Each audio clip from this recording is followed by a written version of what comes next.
I'm going to show you a picture of a family here. Uh, I'm going to remove myself from this so you could see the picture. I know a lot of people are blurred out there, but you see a woman, a man, and their little daughter sitting in his lap right there. And I'm going to tell you a story about their family that's disturbing, very, very disturbing. Okay, so basically, in 2022, early 2022, the girl you see in that picture, her name is Elizabeth Struhs. She was found dead in her home. She was 8 years old at the time. She was living in Queensland, Australia. She had type 1 diabetes. And if you have type 1 diabetes, you need insulin shots every day. And her parents, the two people in that picture, they refused to give her insulin shots. They deprived her of the insulin shots for, I believe, 6 straight days. And that's how she died. Cruel, torturing. I mean, it's absolutely horrible. So instead of giving her the insulin shots, what did they do? You know where I'm going with this. They just prayed for her to get better. That's it. It never crossed their mind, by the way, that they could just attribute the discovery of insulin medication to God. They just prayed for her to get better, and she died. Because of course she did. She needed the medicine. They chose faith healing over proven medicine, believing that's what God wanted, and this girl paid the price because of it. And the thing about this is that it wasn't even the first time something like this had happened to this girl, Elizabeth. In 2019, those same parents apparently withheld insulin from her as well. Elizabeth fell into a coma and had to be taken to a hospital. And I'll show you this. When she was in the hospital at the time, when she was admitted, she weighed only 29 pounds. It took her a month to recover. And because of that, when that happened, the authorities in Australia, they stepped in, they arrested the parents. Basically, her mom and dad were sentenced to, like, the dad was sentenced to 6 months in jail because he expressed some remorse. And the mom was sentenced to 18 months in jail. But because of the way the legal system works, the dad actually spent 0 time behind bars, and the mom only spent 5 months behind bars. And then she was allowed to go back home, but she was on parole. And the thing I just told you about them withholding the insulin, that happened a few weeks after mom came back home. So, like, no lesson was learned. They went away and they tried killing their daughter. It didn't work. She recovered. And then as soon as they were out of jail, they tried again and it worked. That's my takeaway from that story. So, I mean, obviously, horrific, horrific stuff. And you might be wondering, like, who the hell would do something like this? Why would these parents do that? I mean, surely at some point here, they figured out the girl needs the insulin shots, right?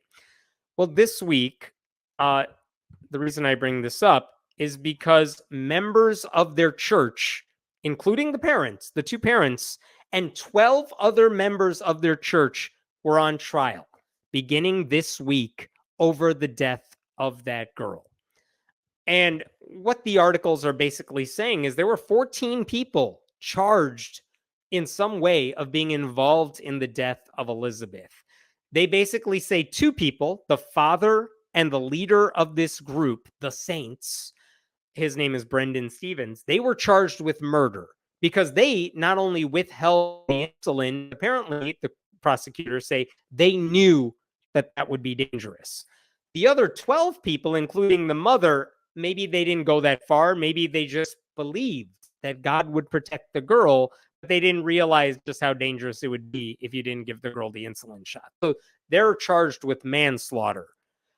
But basically, there's only 23 people in this tight-knit little religious group of saints, and every single adult that is a member of that group is now on trial for the death of this girl, which good. They all should be. They should, if they had anything to do with this, if they allowed it to happen, I'm glad to see that they're in court and they risk going to jail for a long time because of this. The prosecutor said this group adhered to a belief that God heals and that medication is to be rejected unless it is in the nature of no more than first aid, like applying a band aid. So, like, God is cool with band aids, but like shots and vaccinations and things like that, absolutely not, is what these people believed. Some of this stuff may sound familiar to you because this is in the United States as well. There were faith healing cults in Oregon, in Washington State. Like in Oregon, I believe there was a group called the Followers of Christ Church, and their members killed several of their children over the past 2 decades by basically neglecting their treatable diseases.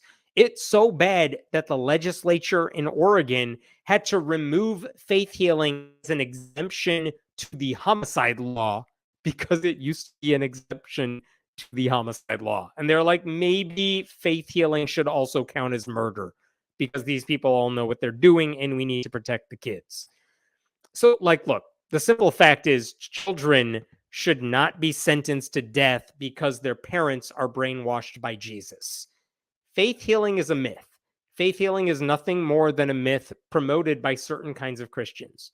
And look, it's one thing if you happen to be that kind of a Christian and you say, I'm sick, I'm just going to pray to get better. I don't need any medicine because I don't care what happens to you at that point.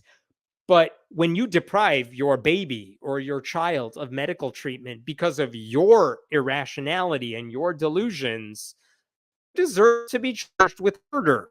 And I'm glad that's what's happening in this case. I just want to show you one. I don't want to call it a silver lining because there's nothing happy about this story.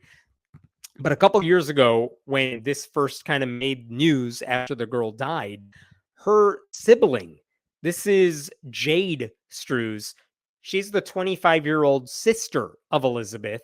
And years ago, in 2022, she was on like an Australian version of 60 Minutes. And she was saying she was working to take custody of her siblings at the time. She was trying to get all the other kids away from her parents and into her hands. She said of her parents, they're and the saints, she was saying of the religious cult, they're extreme, they're small, controlled. Jade here left the cult when she was 16 after coming out as a lesbian, and she's been sharing her story with the media ever since. I was actually looking to see if I could find an update. Like, what is Jade up to now? Are the kids in her custody? I couldn't find a good update about it.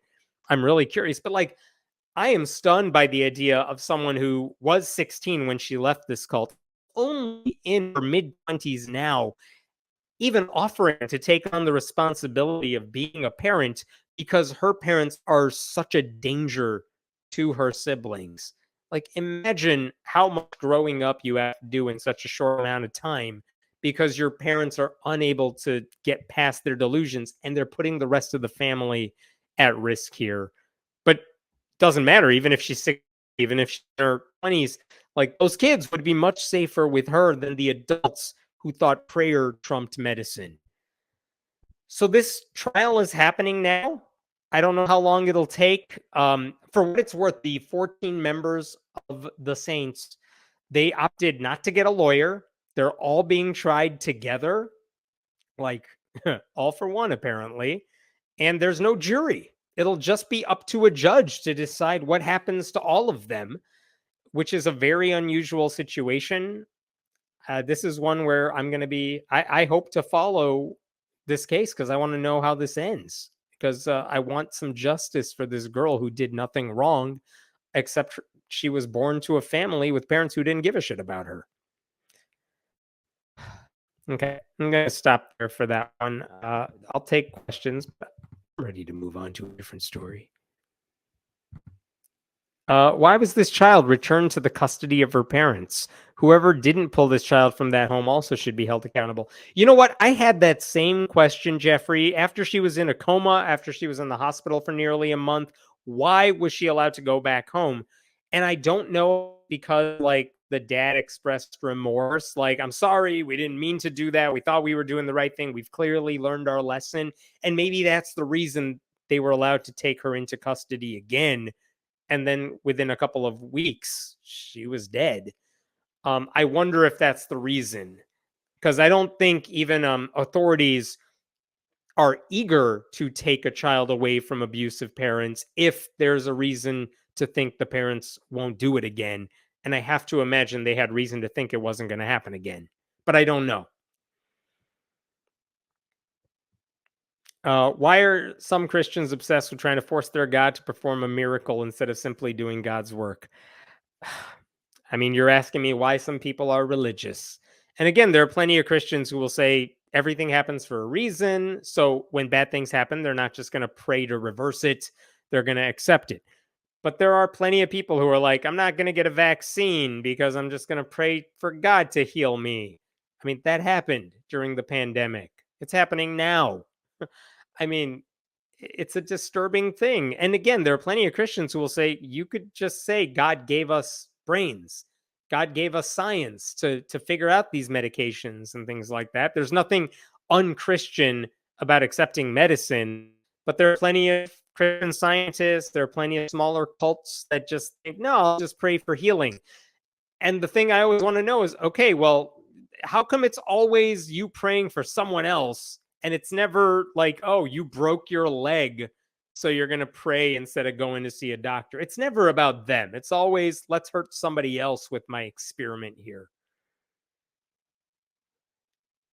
What's the mindset that puts having faith over your child's life? I mean, you're right. That's the danger of delusion. That's what religious thinking does. That's what right-wing propaganda does. It makes you believe in these dumb conspiracies over what your eyes and brain and senses tell you is true. It's very disturbing. Um Again, it's not a mindset we could fix except maybe we call it out. And clearly, this cult was so insular that they didn't have anyone inside their bubble that they were willing to listen to who could tell them, hey, maybe don't pray. Maybe just give your daughter the insulin shots and then pray. Waste your time after you give her the shot. They didn't allow anyone in that circle.